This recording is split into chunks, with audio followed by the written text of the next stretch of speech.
blessing today.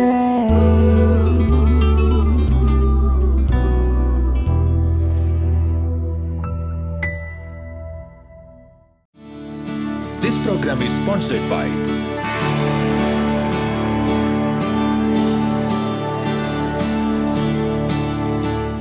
Blessing ടുഡേയിലേക്ക് ഒരിക്കൽ കൂടെ സ്വാഗതം. ഇന്നത്തെ എപ്പിസോഡ് സ്പോൺസർ ചെയ്തിരിക്കുന്ന 6 പേർ കൂടി ചേർന്നിട്ടാണ്. നമുക്ക് ഒരുമിച്ച് ചേർന്ന് അവർക്ക് വേണ്ടിയിട്ട് ഇപ്പോൾ പ്രാർത്ഥിക്കാം. കർത്താവെ, ഞങ്ങൾ ഒരുമിച്ച് ചേർന്ന് കട്ടപ്പനയിൽ നിന്ന് അനുജി തോമസിന് വേണ്ടി പ്രാർത്ഥിക്കുന്നു. കർത്താവ് ഒരു പെർമനൻ്റ് ആയിട്ടുള്ളൊരു ജോലി തനിക്കുണ്ടാകട്ടെ. തൻ്റെ സഹോദരി അഞ്ജുവിന് വേണ്ടി പ്രാർത്ഥിക്കുന്നു. MBBS അഡ്മിഷൻ ഉണ്ടാകട്ടെ എന്ന് പ്രാർത്ഥിക്കുന്നു. വെല്ലൂരിൽ നിന്ന് പേര് വെളിപ്പെടുത്താൻ ആഗ്രഹിക്കാത്ത ആ വ്യക്തിക്കായി പ്രാർത്ഥിക്കുന്നു. തൻ്റെ മകൾക്ക് കർത്താവെ ഒരു അത്ഭുതം അങ്ങ് ചെയ്തു കൊടുത്തതിനായി, ഒരു വലിയ വിടുതൽ അങ്ങ് ചെയ്ത് കഴിഞ്ഞതിനായി ഞങ്ങൾ അങ്ങേക്ക് നന്ദി അർപ്പിക്കുന്നു കർത്താവെ. അപ്പോൾ തന്നെ മുഴുവൻ കുടുംബത്തിൻ്റെ മേലും അങ്ങയുടെ ആരോഗ്യവും അതുപോലെ രോഗസൗഖ്യത്തെയും പകരണമേ. സിംഗപ്പൂരിൽ നിന്നുള്ള ഷാജിക്കും അതുപോലെ തങ്കത്തിനും വേണ്ടി ഞങ്ങൾ പ്രാർത്ഥിക്കുന്നു. കർത്താവെ, അവരുടെ മകൻ ബെഞ്ചമിന് വേണ്ടി പ്രാർത്ഥിക്കുന്നു. കർത്താവെ, ശരിയായ വിധത്തിൽ വളരെ ഫ്ലുവൻ്റായി വേഗത്തിൽ തന്നെ സംസാരിക്കാൻ കർത്താവിൻ്റെ കൃപ കൊടുക്കണമേ. അപ്പോൾ തന്നെ കർത്താവെ, എല്ലാ സെൻറ്റൻസുകൾ കൂട്ടി സംസാരിക്കുവാനും കർത്താവിൻ്റെ സാന്നിധ്യവും ആ രോഗസൗഖ്യവും അങ്ങ് ആ കുഞ്ഞിൻ്റെ മേൽ പകരണമേ എന്ന് പ്രാർത്ഥിക്കുന്നു കർത്താവെ. മകൾ ബെനറ്റിക്ക് വേണ്ടി പ്രാർത്ഥിക്കുന്ന കർത്താവെ, ആ കുഞ്ഞിനെ അങ്ങ് അനുഗ്രഹിക്കണമേ. അവളുടെ ഭാവി അനുഗ്രഹിക്കപ്പെടട്ടെ, വിദ്യാഭ്യാസം അനുഗ്രഹിക്കപ്പെടട്ടെ. അപ്പോൾ തന്നെ ചെന്നൈയിൽ നിന്ന് കർത്താവെ സ്റ്റാൻലിക്കും എൽസയ്ക്കും വേണ്ടി പ്രാർത്ഥിക്കുന്നു. അവർ 2 പേരെയും അങ്ങ് അനുഗ്രഹിക്കണം. അവരുടെ മകൻ ഷാരന് വേണ്ടി പ്രാർത്ഥിക്കുന്നു.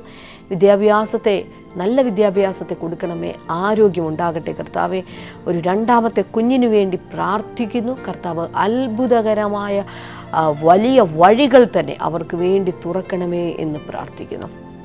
അതുപോലെ വെല്ലൂരിൽ നിന്ന് പേര് വെളിപ്പെടുത്താൻ ആഗ്രഹിക്കാത്ത സഹോദരിക്ക് വേണ്ടി പ്രാർത്ഥിക്കുന്നു. എല്ലാ നന്മകൾക്കുമായി ഞങ്ങൾ അങ്ങേക്ക് നന്ദി അർപ്പിക്കുന്നു കർത്താവെ. അപ്പോൾ തന്നെ അവരുടെ സഹോദരിക്ക് വേണ്ടി പ്രാർത്ഥിക്കുന്നു. എല്ലാ രോഗങ്ങളിൽ നിന്നും പൂർണ്ണമായ സൗഖ്യം അവർക്ക് ഉണ്ടാകട്ടെ എന്ന് പ്രാർത്ഥിക്കുന്നു കർത്താവെ. രാജസ്ഥാനിൽ നിന്നുള്ള ലിസി കോശിക്ക് വേണ്ടി പ്രാർത്ഥിക്കുന്നു. കർത്താവെ, അവരുടെ മകൻ സനോജ് കോശിക്കായും ഷിബിൻ കോശിക്കായി പ്രാർത്ഥിക്കുന്നു. അവരുടെ വിദ്യാഭ്യാസം അനുഗ്രഹിക്കപ്പെടട്ടെ കർത്താവെ. ആ മുഴുവൻ കുടുംബത്തിൻ്റെ മേലും ദൈവത്തിൻ്റെ നന്മകളും അനുഗ്രഹങ്ങളും വന്ന് ചേരട്ടെ എന്ന് പ്രാർത്ഥിക്കുന്നു കർത്താവ്. എല്ലാ സ്പോൺസേഴ്സിനെയും ഇപ്പോൾ യേശുവിൻ്റെ നാമത്തിൽ അനുഗ്രഹിച്ചു പ്രാർത്ഥിക്കുന്നു. യേശുവിൻ്റെ നാമത്തിൽ തന്നെ. ആമേൻ, ആമേൻ. ഇന്നത്തെ എപ്പിസോഡ് സ്പോൺസർ ചെയ്തതിന് എല്ലാ സ്പോൺസേഴ്സിനോടുമുള്ള ബ്ലെസ്സിംഗ് ടുഡേയുടെ പേരിലുള്ള പ്രത്യേകമായ നന്ദി അറിയിക്കുന്നു. കർത്താവ് നിങ്ങളെ ധാരാളമായി അനുഗ്രഹിക്കട്ടെ. മൂവാറ്റുപുഴ ബ്ലെസ്സിംഗ് ഫെസ്റ്റിവൽ ഒക്ടോബർ 3 വെള്ളിയാഴ്ച. സമയം രാവിലെ 10 മുതൽ 1 മണി വരെ. KM George memorial town hall, Nehru സർക്കിളിന് സമീപം, Muvattupuzha. Thrissur blessing festival October 4 ശനിയാഴ്ച. സമയം രാവിലെ 10 മുതൽ 1 മണി വരെ. Town hall, Thrissur.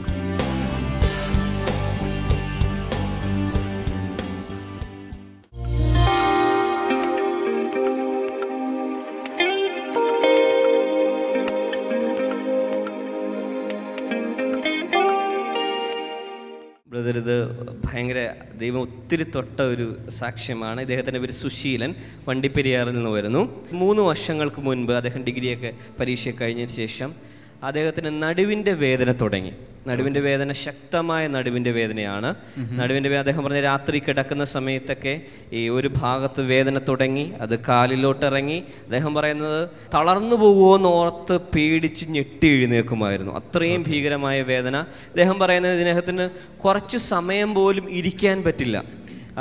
ഒത്തിരി നേരം ഇരുന്ന് കഴിഞ്ഞാൽ വേദനയാണ്, എഴുന്നേറ്റ് നിന്നാൽ വേദന, നടന്നാൽ വേദന. അത്രയും ശക്തമായ ഭയാനകമായ വേദനയായിരുന്നു.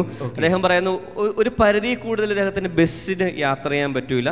അത്രയും വേദനയോടുകൂടി ഇദ്ദേഹം ഇരിക്കുകയായിരുന്നു. എന്നാൽ ഇദ്ദേഹത്തിൻ്റെ അമ്മയൊക്കെ സ്ഥിരമായി ബ്ലെസ്സിംഗ് ടുഡേ കാണുന്ന മാതാവാണ്. സഹോദരി ഇവരുടെ കുടുംബത്തിലുള്ളവരെ കാണും. ഒരിക്കൽ പറഞ്ഞു, അമ്മ പറഞ്ഞു ബ്ലെസ്സിംഗ് ടുഡേ കാണാൻ പറഞ്ഞു. അദ്ദേഹം ബ്ലെസ്സിംഗ് ടുഡേ കാണാൻ തുടങ്ങി. ആദ്യത്തെ ദിവസം കണ്ടു, 2ാമത്തെ ദിവസം കണ്ടു. അദ്ദേഹം ഇതിൻ്റെ ഇടയ്ക്ക് കാണുന്ന മിറക്കിൾസ് ടുഡേ സാക്ഷ്യങ്ങൾ കേൾക്കുമ്പോഴത്തേനും ഇദ്ദേഹം പറയും, ഇത് ആരെങ്കിലുമൊക്കെ പൈസ കൊടുത്ത് ചെയ്യിപ്പിക്കുന്നതായിരിക്കും. ഇതിലൊന്നും ഞാൻ ഇദ്ദേഹം പറയണം, ആരെങ്കിലുമൊക്കെ പൈസ കൊടുത്ത് ചെയ്യിപ്പിക്കുന്നതായിരിക്കും എന്ന് പറഞ്ഞു. പക്ഷേ മൂന്നാമത്തെ ദിവസം ഇദ്ദേഹം ബ്ലെസ്സിംഗ് ടുഡേ കണ്ടുകൊണ്ടിരുന്നപ്പോൾ അന്ന് സിസ്റ്റർ ക്ഷമയാണ് പ്രാർത്ഥിച്ചുകൊണ്ടിരുന്നത്. ഇപ്രകാരം പറഞ്ഞു, നടുവിൻ്റെ വേദനയുള്ളവരെ കർത്താവ് സൗഖ്യമാക്കുന്നു എന്ന് പറഞ്ഞു. സൗഖ്യമാക്കുന്നു എന്ന് പറഞ്ഞപ്പോൾ അദ്ദേഹത്തിൻ്റെ ഉള്ളിൽ തോന്നുകയാണ്, ഇത് എന്നോടാണ് ഇത് പറയുന്നതെന്ന് അദ്ദേഹത്തിന് തോന്നി. അദ്ദേഹം പറഞ്ഞാൽ അദ്ദേഹം അപ്പുറത്തോട്ട് മാറി നിന്ന് പ്രാർത്ഥിച്ചു. അദ്ദേഹം പറയുന്നത്, ആ സമയം മുതൽ ആ നടുവിൻ്റെ വേദന മാറുവാനിടയായി തീർന്നു. അതിനുശേഷം ഒരു വേദനയും ഉണ്ടായില്ല. ഇന്ന് 6 മാസത്തോളമായി അദ്ദേഹം പൂർണ്ണമായ സൗഖ്യത്തിൽ ഇന്ന് ജീവിക്കുകയാണ്. ഈ അനൗൺസ് ചെയ്ത കാര്യങ്ങൾ ശരിയാണോ? ശരിയാണ്. ജോലി എന്താ ചെയ്യുന്നത്? ഞാൻ ഡിഗ്രി കഴിഞ്ഞതിന് ശേഷമാണ് എനിക്ക് ഇങ്ങനത്തെ ബുദ്ധിമുട്ടുണ്ടാകുന്നത്. ജോലി പ്രവേശിച്ചില്ല, ഡിഗ്രി കഴിഞ്ഞ് നിൽക്കുന്ന അതിൻ്റെ ശരിക്കും കാരണം എന്താന്ന് പറഞ്ഞാൽ എനിക്ക് അധികം സമയം ഇരിക്കാൻ പറ്റില്ല. അപ്പം ഇരിക്കാൻ പറ്റാതെ ഞാൻ എങ്ങനെ ഒരു സ്ഥലത്ത് ചെന്ന് ജോലി ചെയ്യാൻ പറ്റും? എനിക്ക് സത്യത്തിൽ ആ പ്രാർത്ഥന എന്നോട് പറയുന്ന പോലെ തന്നെ തോന്നി. അപ്പം എന്തോ അത് ഒട്ടും വിശ്വാസം ഇല്ലാതിരുന്ന ഞാൻ അത്രയും വിശ്വസിച്ചു. അപ്പം ഞാൻ പ്രാർത്ഥിച്ചപ്പോൾ എനിക്ക് അപ്പം തന്നെ ഭയങ്കര ഒരു മാറ്റമാണ് കിട്ടിയത്. എനിക്ക് ആ വേദന ഇല്ല, ഒട്ടുമില്ല. ശരിക്കും എനിക്ക് കിട്ടിയ ഈ രോഗസൗഖ്യം എന്ന് പറഞ്ഞാൽ എൻ്റെ എല്ലാം വീണ്ടെടുത്ത് പോയാൽ എനിക്കിപ്പോൾ ഒന്നും നഷ്ടപ്പെട്ടായിട്ടില്ല. എനിക്ക് ആ ഒരു ഫീലിംഗ്, ആ നടുവേദന ഉണ്ടായിരുന്നപ്പോൾ എനിക്ക് ഫീൽ ചെയ്ത് എൻ്റെ എല്ലാം പോയി. അതായത് ഇപ്പൊ എനിക്ക് 26 വയസ്സുണ്ട്. 26 വയസ്സുണ്ട്. എൻ്റെ ഒരു നല്ലൊരു 3 വർഷമാണ് എനിക്ക് നഷ്ടപ്പെട്ടുകൊണ്ട്. 3 വർഷം വേദന ഉണ്ടായിരുന്നു? അതെ, കാരണം 2011 ഞാൻ ഡിഗ്രി കഴിഞ്ഞത്. ആ സമയം തുടങ്ങി ഈ വേദന ഉള്ളത് കൊണ്ട് ജോലിക്കൊന്നും കയറാൻ പറ്റിയില്ലായിരുന്നു. അപ്പൊ ഈ ഇത് തട്ടിപ്പല്ല എന്നുള്ളത് ഇല്ല തട്ടിപ്പല്ല എന്നുള്ളത് മനസ്സിലായത് അന്ന് മുതൽ ഞാൻ ഈ പ്രോഗ്രാം കാണുന്നുണ്ട്. അതിനുശേഷം കൂടെ തുടർന്ന് കാണുന്നുണ്ട്. ഇതൊരു ദിവസം കണ്ടില്ല, എനിക്ക് എന്തോ മിസ്സായതുപോലെ. കർത്താവേ, ഈ സുശീലൻ തൻ്റെ വേദനകൾ ആരോടും പറയില്ലായിരുന്നു. എന്നാൽ യേശുവേ, ഈ യുവാവിൻ്റെ നിരാശ, 3 വർഷമുണ്ടായിരുന്ന വേദന കർത്താവെ നീ കണ്ടു. അതിനായി ഞങ്ങൾ നന്ദി പറയുന്നു. ഇന്ന് ഈ സാക്ഷ്യം കാണുന്ന എല്ലാവരും ഒരു വിടുതൽ പ്രാപിക്കട്ടെ. കർത്താവ് യേശുവിൻ്റെ നാമത്തിൽ നട്ടലിൻ്റെ പ്രയാസമോ മറ്റുള്ള മാരക രോഗങ്ങളോ ഒക്കെ കൊണ്ട് ഭയത്തിൽ ജീവിക്കുന്ന സകലരുടെ മേൽ യേശു കർത്താവിൻ്റെ രോഗസൗഖ്യം ഇപ്പോൾ വന്നിറങ്ങാൻ തുടങ്ങട്ടെ. ഈ യുവാവിനെ അനുഗ്രഹിക്കുന്നു. കർത്താവ് നല്ലൊരു ഫ്യൂച്ചർ കൊടുക്കണമേ. യേശുവിനായി ജീവിക്കുവാൻ തന്നെ അനുഗ്രഹിക്കണമേ. ജീസസ് നെയിം, ആമേൻ.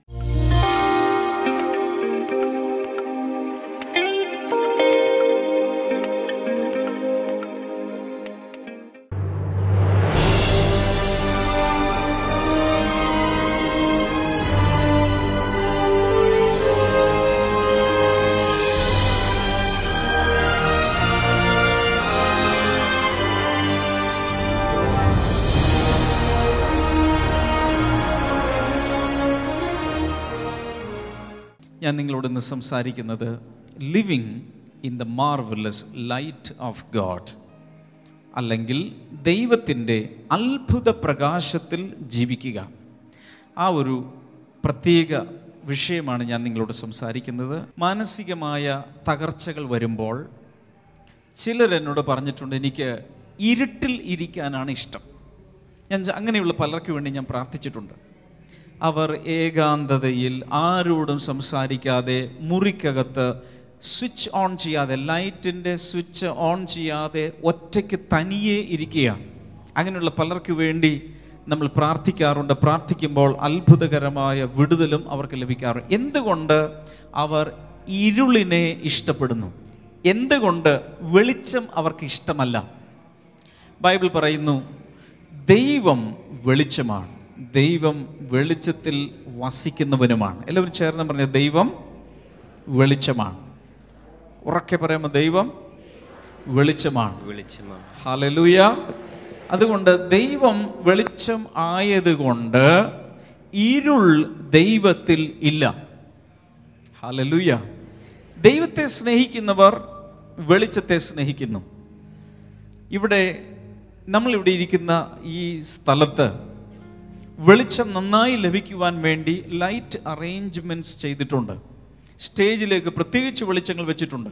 അതുകൊണ്ടാണ് നിങ്ങൾക്ക് ഞങ്ങളെ കാണാൻ കഴിയുന്നത്. സപ്പോസ് ഇവിടെ കറണ്ടില്ല, ഈ പുറത്തുനിന്ന് ലൈറ്റ് വരുവാനുള്ള യാതൊന്നും ഇല്ലെങ്കിൽ ഇന്നത്തെ ഈ മീറ്റിംഗ് ബ്ലെസ്സിങ് ഫെസ്റ്റിവൽ നടക്കുന്നത് കൂരിരുളിൽ ആയിരിക്കും. ആരൊക്കെ വന്നിട്ടുണ്ടെന്ന് നമുക്ക് അറിഞ്ഞുകൂടാ. ബ്രദർ ഡാമിൻ തന്നെയാണോ സംസാരിക്കുന്നത് അറിഞ്ഞുകൂടാ. ആരൊക്കെയോ ശബ്ദം കേൾക്കുന്നു, എന്തൊക്കെയോ ആരൊക്കെയോ പോകുന്നു, നമുക്കൊന്നും മനസ്സിലാക്കിയില്ല. എന്നാൽ ദൈവത്തിൻ്റെ വചനം പറയുന്നത് നമ്മെ ദൈവം വിളിച്ചിരിക്കുന്നത് അത്ഭുത പ്രകാശത്തിൽ ജീവിക്കുവാൻ വേണ്ടിയാണ്. നിങ്ങൾ ബൈബിൾ ഉള്ളവർ ദയവായി തുറക്കുക. യോഹന്നാൻ 1:5 മുതൽ 9 വരെ. വെളിച്ചം ഇരുളിൽ പ്രകാശിക്കുന്നു. വെളിച്ചം ഇരുളിൽ പ്രകാശിക്കുന്നു. അല്ലെങ്കിൽ അതിൻ്റെ അർത്ഥം it is the responsibility, it is the duty of light to shine in the darkness. വെളിച്ചത്തിൻ്റെ കടമ എന്താണ്? വെളിച്ചത്തിൻ്റെ ദൗത്യം എന്താണ്? ഇരുളിൽ പ്രകാശിക്കുക. ഇരുളിൽ ഇരിക്കുന്നവർക്ക് പ്രകാശം നൽകുക എന്നുള്ളതാണ് വെളിച്ചത്തിൻ്റെ കടമ. അഥവാ ഒരു മുറിക്കുള്ളിൽ മുഴുവൻ ഇരുളാണെങ്കിൽ ഒരു കാൻഡിൽ, മെഴുകുതിരി കത്തിച്ചു വെച്ചാൽ ആ മെഴുകുതിരിയുടെ ഉത്തരവാദിത്വം മുറിക്കകത്ത് പ്രകാശം ചുരിയുക, അതിലുള്ളവർക്ക് വെളിച്ചം നൽകുക എന്നുള്ളതാണ്. ഇലക്ട്രിക് ബൾബായാലും മണ്ണെണ്ണ വിളക്കായാലും അതിൻ്റെ ഉത്തരവാദിത്വം വെളിച്ചം നൽകുക എന്നുള്ളതാണ്. ഇവിടെ വായിക്കുന്നത് the light shines in the darkness. തുടർന്ന് വായിക്കാം. ഇരുളോ അതിനെ കീഴടക്കുകയില്ല. ഇനി നമ്മളെല്ലാവരും മനസ്സിലാക്കേണ്ട ഒരു യാഥാർത്ഥ്യം, വെളിച്ചത്തെ ഇരുളിന് ഒരിക്കലും കീഴ്പ്പെടുത്തുവാൻ സാധ്യമല്ല.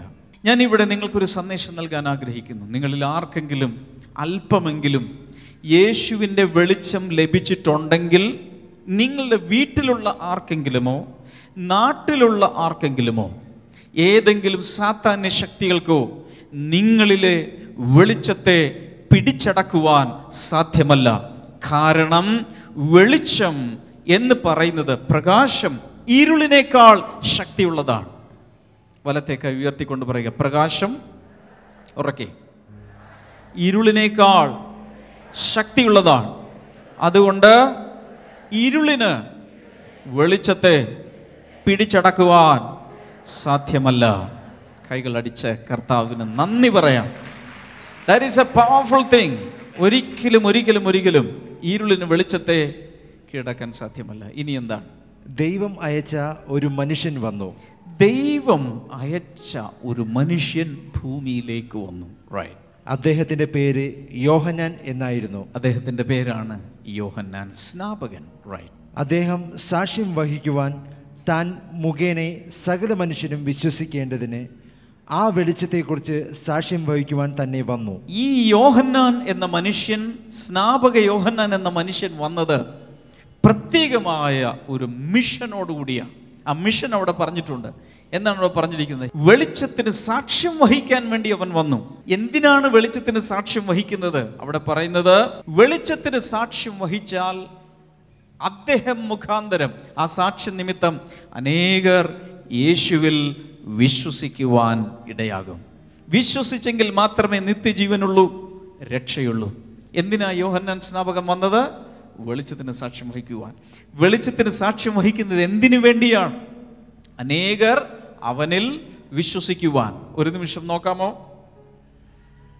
നാം ഓരോരുത്തരും വെളിച്ചമായ യേശുവിന് സാക്ഷ്യം വഹിക്കുമെങ്കിൽ, യേശുവിനെ കുറിച്ച് മറ്റുള്ളവരോട് പറയുമെങ്കിൽ, അവരിലുള്ള ഇരുൾ മാറിപ്പോവുകയും യേശുവിലെ പ്രകാശം അവരിൽ വരികയും മാത്രമല്ല, അവർ യേശുവിൽ വിശ്വസിക്കുവാനും ഇടയാകും. ഇനി ഒരു വാക്യം കൂടെ ഉണ്ട്, അത് വായിക്കാം. അദ്ദേഹം വെളിച്ചമായിരുന്നില്ല. യോഹന്നാൻ സ്നാപകൻ വെളിച്ചമായിരുന്നില്ല. പിന്നെ വെളിച്ചത്തിന് സാക്ഷിയായി മാത്രമാണ് അദ്ദേഹം വന്നത്. വെളിച്ചത്തിന്റെ സാക്ഷ്യമായി മാത്രം അദ്ദേഹം വന്നു. ഓക്കെ. ഏതു മനുഷ്യനെയും പ്രകാശിക്കുന്ന സത്യവെളിച്ചം ലോകത്തിലേക്ക് വന്നുകൊണ്ടിരുന്നു. ഏത് മനുഷ്യനെയും പ്രകാശിപ്പിക്കുന്ന എന്ന് വെച്ചാൽ, ഏത് മതമായാലും നിരീശ്വരവാദിയായാലും ഏത് തത്വസംഹിത അകത്ത് വഹിച്ച് നടക്കുന്ന വ്യക്തിയാണെങ്കിലും ഏത് മനുഷ്യനെയും പ്രകാശിപ്പിക്കുന്ന സത്യവെളിച്ചമാണ് യേശു. ഹല്ലേലൂയ. എന്ന് വെച്ചാൽ ഏത് മാനസിക രോഗിയാണെങ്കിലും ഏത് ഷേപ്പിലിരിക്കുന്ന വ്യക്തിയാണെങ്കിലും യേശു ജീവിതത്തിലേക്ക് വരുമ്പോൾ ആ വ്യക്തിയുടെ ജീവിതം പ്രകാശപൂരിതമായി മാറും. ഹല്ലേലൂയ. ബാൽക്കണിയിൽ ഇരിക്കുന്നവർ, താഴെ ഇരിക്കുന്നവർ, സൈഡിലിരിക്കുന്നവർ എല്ലാവരും ശ്രദ്ധിക്കുക.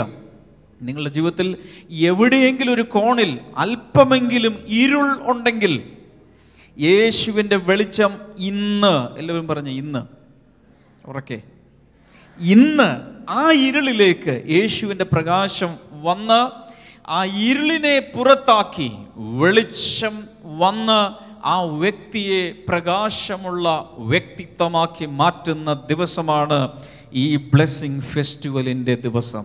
അതുകൊണ്ട് യേശു ഒരിക്കൽ ഇങ്ങനെ പറഞ്ഞു, വിളക്ക് കത്തിച്ച ശേഷം ആരും ഒരു കട്ടിലിൻ്റെ കീഴിൽ കൊണ്ടുപോയി വയ്ക്കാറില്ല. നിങ്ങൾ ആരെങ്കിലും ചെയ്യാറുണ്ടോ? എല്ലാവർക്കും വെളിച്ചം കാണണം, പക്ഷെ കട്ടിലിൻ്റെ അടിയിൽ കൊണ്ടുപോയി ബൾബ് ആരെങ്കിലും കത്തിച്ച് വെക്കുമോ? വിളക്ക് ആരെങ്കിലും വെക്കുമോ? ഇല്ല. പിന്നെ വിളക്ക് കത്തിച്ച ശേഷം ഒരു പാത്രത്തിൻ്റെ കീഴിൽ ആരും വയ്ക്കാറില്ല. നിങ്ങൾ ആരെങ്കിലും അത് ചെയ്തിട്ടുണ്ട്? നന്നായി വിളക്ക് കത്തിച്ച ശേഷം ഒരു പാത്രം കൊണ്ട് അത് മൂടി വെക്കുന്ന മണ്ടന്മാരാരെങ്കിലും ഉണ്ടോ? നമ്മൾ ആരും അത് ചെയ്യാറില്ല. വിളക്ക് കത്തിച്ച ശേഷം ഒരു പറയുടെ കീഴിൽ കൊണ്ടുപോയി ആരെങ്കിലും വയ്ക്കാറുണ്ടോ? നോ. പകരം എവിടെയാ വയ്ക്കാറ്? വിളക്ക് കത്തിച്ച ശേഷം തണ്ടിന്മേലത്രേ അത് വയ്ക്കുന്നത്. അതിനൊരു സ്റ്റാൻഡുണ്ട്, ലാമ്പ് സ്റ്റാൻഡ്. അതിൻ്റെ മുകളിലാണ് അത് വയ്ക്കുന്നത്. നാടൻ രീതിയിൽ പവർ കട്ട് വരുമ്പോൾ നമ്മളൊരു മെഴുകുതിരി കത്തിച്ചാൽ ഒരു സ്റ്റീൽ ഗ്ലാസ് എങ്കിലും മറിച്ചു വെച്ച് അതിൻ്റെ മുകളിലല്ലേ അത് കത്തിച്ചു വെക്കൂ, ശരിയല്ലേ? അതല്ലാതെ ആരും അത് കട്ടിലിനടിയിൽ കൊണ്ടുപോയി വയ്ക്കാറില്ല. അതിൻ്റെ അർത്ഥം എന്താണ്?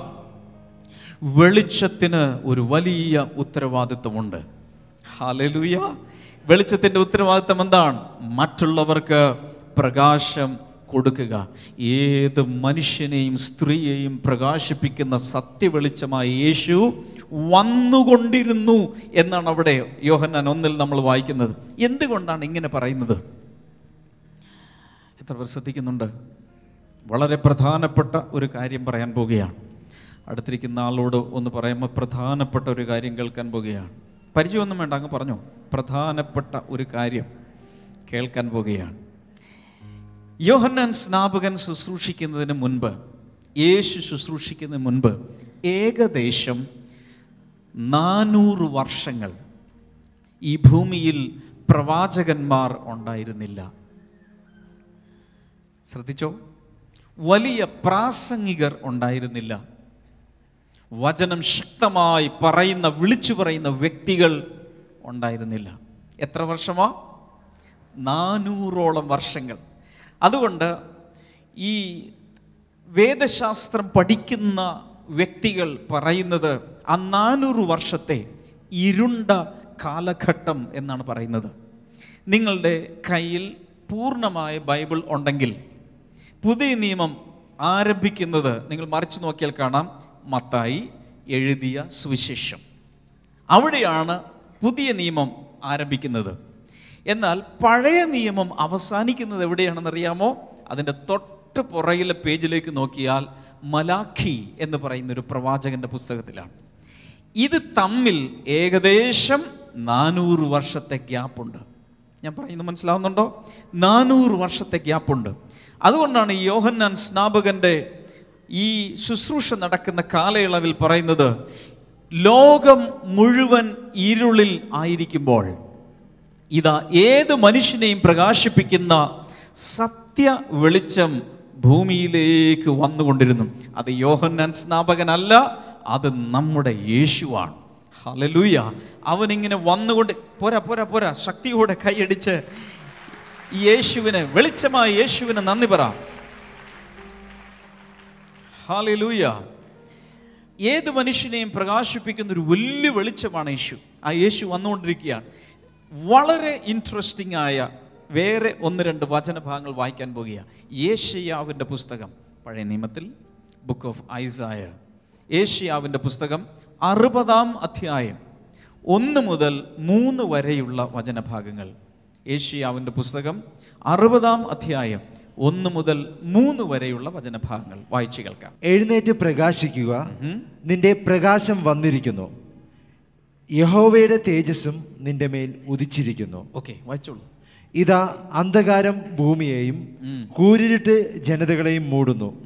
നിന്റെ മേലോ യഹോവ ഉദിക്കും, അവിടുത്തെ തേജസ്സും നിന്റെ മേൽ പ്രത്യക്ഷമാകും. ഓക്കെ. വിജാതിയർ നിന്റെ പ്രകാശത്തിലേക്കും രാജാക്കന്മാർ നിന്റെ ഉദയപ്രഭയിലേക്കും വരും. ഇതൊരു പ്രവചന ശബ്ദമാണ്. ഏശയ്യാവ് എന്നൊരു വലിയ പ്രവാചകൻ പ്രവചിക്കുകയാണ്. പഴയ നിയമമാകട്ടെ, ഏതൊരു പ്രവചനം എടുത്താലും അതിനെ നിറവേറുവാൻ പല കാലഘട്ടങ്ങളുണ്ട്. ഒന്ന്, ഇതാരോടാണോ പറയുന്നത് അയാൾക്കുള്ളൊരു സന്ദേശം അതിനകത്ത് കാണും. അതിനുശേഷമുള്ള പലർക്കുമുള്ളൊരു സന്ദേശം കാണും. നമ്മുടെ തലമുറയിൽ നമുക്കുള്ളൊരു സന്ദേശവും അതിനകത്തുണ്ടായിരിക്കും. ഈ രീതിയിൽ നോക്കിയാൽ ഒന്നുകൂടി അത് വായിക്കാമോ? 1-ാമത്തെ വചനം, എഴുന്നേറ്റ് പ്രകാശിക്കുക. എന്താണ്? അങ്ങനെയാണെങ്കിൽ നമ്മോടാണ് ഈ സന്ദേശം വരുന്നതെങ്കിൽ നമ്മോട് എന്താ പറയുന്നത്? എഴുന്നേറ്റ് പ്രകാശിക്കുക. എനിക്കൊരു വലിയ ഗുഡ് ന്യൂസ് പറയാനുള്ളത്, ഈ ബ്ലെസ്സിങ് ഫെസ്റ്റിവലിൽ പങ്കെടുക്കുന്ന പലരും അറിഞ്ഞോ അറിയാതെയോ നിങ്ങളുടെ അകത്ത് ഈ വലിയ പ്രകാശം ഇന്ന് അടിച്ചിട്ട് അകത്ത് നിങ്ങൾ എഴുന്നേറ്റ് ആത്മീയമായി ശക്തമായി കത്തി ജ്വലിക്കുന്നൊരു ദിവസമാണ് ഈ ദിവസം. ശക്തമായി കൈകളെ തട്ടി അകത്തൊരു തീരുമാനം. ഇനി ഒരു ദിവസം എൻ്റെ മുമ്പിലുണ്ടെങ്കിൽ ആത്മീയമായി ഞാൻ പ്രകാശമുള്ളൊരു വ്യക്തിയായി ജീവിക്കും. ഹല്ലേലൂയ.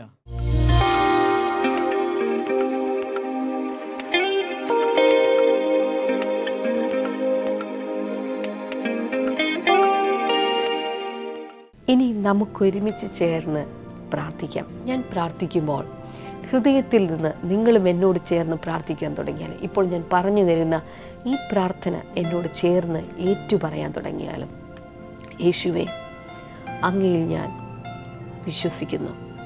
യേശുവേ, എൻ്റെ ആവശ്യങ്ങൾ എന്താണെന്ന് അങ്ങേക്ക് നന്നായി അറിയാമല്ലോ. യേശു എൻ്റെ ദൈവമാണ്, എൻ്റെ കർത്താവാണ്. യേശുവിനായി എൻ്റെ ഹൃദയത്തെ ഞാനിപ്പോൾ സമർപ്പിക്കുന്നു. എൻ്റെ ഹൃദയത്തിലേക്ക് യേശുവേ അങ്ങ് രാജാവായി എഴുന്നള്ളി വരണമേ. എൻ്റെ ആവശ്യങ്ങൾ അങ്ങയുടെ തിരുസന്നിധിയിൽ ഞാനിപ്പോൾ വയ്ക്കുന്നു. എനിക്ക് വേണ്ടി അങ്ങ് അത്ഭുതം ചെയ്തു കഴിഞ്ഞുവെന്ന് ഞാൻ വിശ്വസിക്കുന്നു. യേശുവിൻ്റെ നാമത്തിൽ ആമേൻ, ആമേൻ. കർത്താവ്, ഇപ്പോൾ രോഗികൾക്കായി ഞാനിപ്പോൾ പ്രാർത്ഥിക്കുന്നു. ഓരോ രോഗികളും ഈ സമയത്ത് സൗഖ്യമാകട്ടെ, സൗഖ്യമാകട്ടെ. ഹിയറിംഗ് എയ്ഡ്സ് വെച്ചിട്ടുള്ള ആരൊക്കെയോ കർത്താവ് ഇപ്പോൾ സൗഖ്യമാക്കിയാണ്. കർത്താവിൻ്റെ കരം നിങ്ങളുടെ മേൽ അങ്ങ് വെച്ച് അവിടുന്ന് സൗഖ്യമാക്കി കഴിഞ്ഞിരിക്കുകയാണ്. അതുപോലെ തലയ്ക്കകത്ത് ഭാഗത്ത് മുഴുവൻ ഇങ്ങനെ ചൊറിച്ചിൽ അനുഭവപ്പെടുന്ന ഒരു വ്യക്തിയെ കർത്താവ് ഇപ്പോൾ സൗഖ്യമാക്കിയാണ്. ഇപ്പോൾ തന്നെ യേശുവേ എന്ന് വിളിച്ച് നിങ്ങൾ പ്രാർത്ഥിക്കുമ്പോൾ കർത്താവ് പൂർണ്ണമായ വിടുതൽ നൽകിയാണ്. കൃഷ്ണമണി ഒരു സ്ഥലത്ത് തന്നെ നിൽക്കാത്ത വിധത്തിൽ കണ്ണിന് അതുപോലെ പ്രശ്നം അനുഭവിക്കുന്ന വ്യക്തിയെ കർത്താവ് ഇപ്പോൾ സൗഖ്യമാക്കുന്നു. യേശുവിൻ്റെ നാമത്തിൽ ആ വ്യക്തി ഇപ്പോൾ തന്നെ സൗഖ്യം ആകട്ടെ. വായ്ക്കകത്തുള്ള ചില അസുഖങ്ങൾ കർത്താവ് സൗഖ്യമാക്കുന്നു. എത്രയോ മരുന്നുകൾ നിങ്ങൾ കഴിച്ചിട്ടും പലതും ചെയ്തു നോക്കിയിട്ടും വായ്നാറ്റം നിങ്ങൾക്ക് തടയാൻ സാധിച്ചിട്ടില്ല. പക്ഷെ കർത്താവിൻ്റെ കരം ഇപ്പോൾ വന്ന് ദൈവം നിങ്ങളെ സൗഖ്യമാക്കിയാണ്. Thank you Lord. എല്ലാ ക്യാൻസർ രോഗികളും ഈ സമയത്ത് സൗഖ്യമാകട്ടെ. Thank you Lord. ലങ്ങിനകത്തുള്ള ശ്വാസകോശത്തിനകത്തുള്ള ക്യാൻസർ ഇപ്പോൾ തന്നെ സൗഖ്യമാവുകയാണ്. Thank you Lord. Thank you Jesus. അതുപോലെ തന്നെ യൂറിനറി ട്രാക്കിൽ ചില പ്രശ്നങ്ങൾ, ചില പ്രത്യേക അണുബാധ എന്നൊക്കെ പറഞ്ഞ് ഡോക്ടേഴ്സ് പറഞ്ഞിട്ടുള്ളത് ഇപ്പോൾ ആ രോഗം സൗഖ്യമാവുകയാണ്. സ്ത്രീകൾക്കുള്ള ചില പ്രത്യേക രോഗങ്ങൾ കർത്താവ് ഇപ്പോൾ സൗഖ്യമാക്കുന്നതായി പറയുന്നു. നിങ്ങളുടെ ശരീരം വല്ലാതെ മെലിഞ്ഞ് ഉണങ്ങിയിരിക്കുകയാണ്. യേശുവിൻ്റെ നാമത്തിൽ ഈ സമയം ആ സഹോദരി സൗഖ്യം ആകട്ടെ. ഭർത്താവിൻ്റെ മദ്യപാനത്തെ ചൊല്ലി വല്ലാതെ വേദനിച്ച് കരഞ്ഞുകൊണ്ടിരിക്കുന്ന ഒരു സഹോദരിയെയും അതുപോലെ തന്നെ അവരുടെ മക്കളെയും ഞാൻ കാണുകയാണ്. കർത്താവെ, അത്ഭുതകരമായൊരു മാറ്റമുണ്ടാകട്ടെ. ഭവനങ്ങളിൽ നിന്ന്, കുടുംബങ്ങളിൽ നിന്ന് മദ്യത്തിൻ്റെ ആസക്തി പൂർണ്ണമായും വിട്ട് മാറട്ടെ എന്ന് പ്രാർത്ഥിക്കുന്നു കർത്താവെ. ഹല്ലേലൂയ. Thank you Lord. അപ്പോൾ തന്നെ ചില പ്രത്യേകമായ ഈ നഖം ഇങ്ങനെ പറഞ്ഞു പോകുന്ന ഒരു അസുഖത്തെ കർത്താവ് കാണിക്കുന്നു. നഖം പറഞ്ഞു പോകുന്നത് ഇപ്പോൾ യേശുവിൻ്റെ നാമത്തിൽ അത് സൗഖ്യമാവുകയാണ്. ആന്തരിക അവയവങ്ങളിലുള്ള രോഗങ്ങൾ ഇപ്പോൾ സൗഖ്യമാകട്ടെ. ശരീരത്തിൻ്റെ ഓരോ ടിഷ്യൂസിനകത്തേക്കും ഓരോ സെല്ലിനകത്തേക്കും യേശുവിൻ്റെ ശക്തി ഇറങ്ങി ഇപ്പോൾ തന്നെ രോഗികൾ സൗഖ്യം ആകട്ടെ. Thank you Lord. കർത്താവെ, അങ്ങ് സൗഖ്യമാക്കിയതിനായി നന്ദി, അങ്ങ് വിടുവിച്ചു കഴിഞ്ഞതിനായി നന്ദി കർത്താവെ, യേശുവിൻ്റെ നാമത്തിൽ തന്നെ. ആമേൻ, ആമേൻ. നാളെ നമ്മുടെ ബ്ലെസ്സിങ് ഫെസ്റ്റിവൽ നടക്കുന്നത് മൂവാറ്റുപുഴയിലാണ്, മറ്റന്നാൾ തൃശ്ശൂരിലുമാണ്. കൂടുതൽ വിവരങ്ങൾ നിങ്ങൾക്ക് സ്ക്രീനിൽ കാണാൻ സാധിക്കുന്നുണ്ടല്ലോ. അതനുസരിച്ച് വരണം, പങ്കെടുക്കണം. വലിയ അനുഗ്രഹങ്ങൾ പ്രാപിച്ചിട്ട് നിങ്ങൾക്ക് മടങ്ങിപ്പോകാൻ സാധിക്കും. അപ്പോൾ തന്നെ ഒക്ടോബർ 10 ക്യാൻസർ രോഗികൾക്ക് വേണ്ടി പ്രാർത്ഥിക്കുന്ന ആ ദിനത്തിലേക്ക് നിങ്ങളുടെ പ്രാർത്ഥനാ വിഷയങ്ങൾ വേഗത്തിലെത്തിക്കുവാനായിട്ട് ഞങ്ങൾ നിങ്ങളെ പ്രോത്സാഹിപ്പിക്കുന്നു. നാളത്തെ എപ്പിസോഡിലൂടെ നമുക്ക് വീണ്ടും കാണാം. How can you have more attention of God, more favor of God? നമുക്ക് എങ്ങനെ ദൈവത്തിന്റെ ശ്രദ്ധ അല്ലെങ്കിൽ ദൈവത്തിന്റെ അനുകൂലതയെ ആകർഷിക്കാൻ കഴിയും?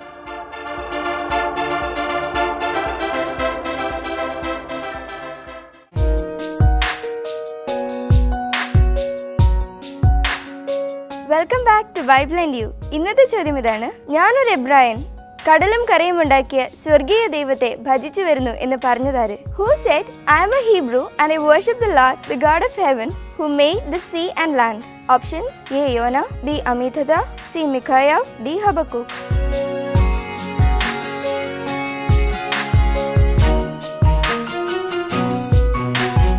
നിങ്ങളുടെ ഉത്തരങ്ങൾ 9645221221 എന്ന നമ്പറിലേക്ക് SMS ചെയ്യുക. ചെയ്യേണ്ട format BT space ABC or D space നിങ്ങളുടെ പേരും പൂർണ്ണ മേൽവിലാസവും. ശരി ഉത്തരം അയക്കുന്നവർക്ക് സമ്മാനങ്ങൾ നൽകുന്നത് OM Books ആണ്.